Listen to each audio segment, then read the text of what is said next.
জয়গুরু জয়গুরু জয়গুরু। শ্রী শ্রী ঠাকুরের আতুল চরণে শত সহস্র কোটি প্রণাম জানিয়ে, জয়গুরু ভাই বোনদের জয়গুরু সম্ভাষণ জানিয়ে আমি ঠাকুরের বিবাহ থেকে পড়ছি। 1304 সালে 18 বৎসর বয়সে নলিনীকান্তের বিবাহ দিয়া ভুবনমোহন ত্রয়োদশ বর্ষীয়া পুত্রবধূর সুধাংশুবালাকে স্বগৃহে আনয়ন করিলেন। গ্রামের দরিদ্র লোক উপযুক্ত বেতন দিয়া শিক্ষক রাখিতে অক্ষমতা প্রকাশ করায় ঢাকা ইঞ্জিনিয়ারিং স্কুল হইতে ওভারসিয়ারি পাস করিয়া আসিয়া নলিনীকান্ত নিজ গ্রামের নতুন এম.এ.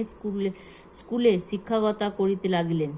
সঙ্গে সঙ্গে যাত্রা পার্টিতে অভিনয় করা ও যাত্রার অভিনয়ার্থে নাটক লেখাও চলিতে থাকিল।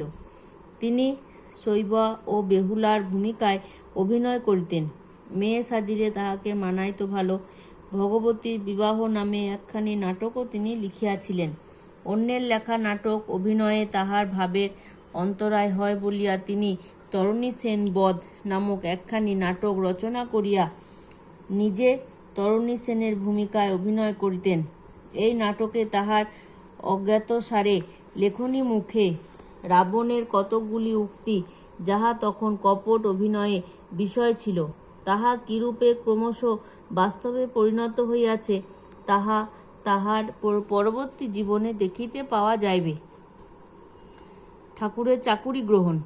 যাহাই হোক, এইরূপে কিছুদিন যৌবনের উৎসাহ ও উদ্যম বিদ্যালয় পরিচালনায় ও যাত্রাভিনয়ের ভিতর দিয়া কথঞ্চিৎ বিকাশ করিয়া অবশেষে অর্থ উপার্জন প্রয়োজন বোধে চাকরির অন্বেষণ করিতে মনোযোগ দিলেন।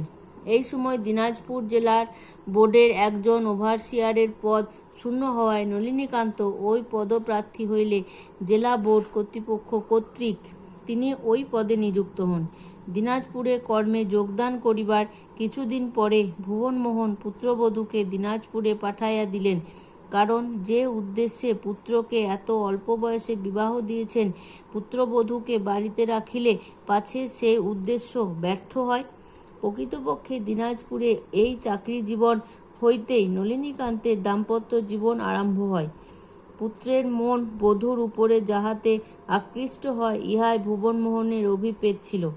দুজনের মধ্যে কিরূপ ভাব দূর হইতে ইহা লক্ষ্য করিয়া তিনি পুলকিত হইতেন।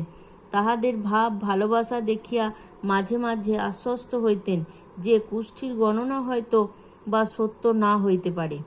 অতঃপর দিনাজপুর জেলা বোর্ডে কিছুদিন কাজ করিবার পর নলিনীকান্ত জানিলেন যে রানী রাসমণির টেস্টে উক্ত জেলায় নারায়ণপুর কাছারিতে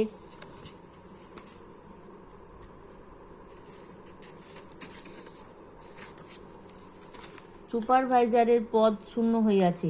নলিনীকান্ত ম্যানেজারের সহিত সাক্ষাৎ করিয়া উক্ত পদপ্রার্থী হইলে ম্যানেজার তাহাকে ওই পদে নিযুক্ত করেন ও দিনাজপুরের অন্তর্গত নারায়ণপুরে যাইতে আদেশ দেন।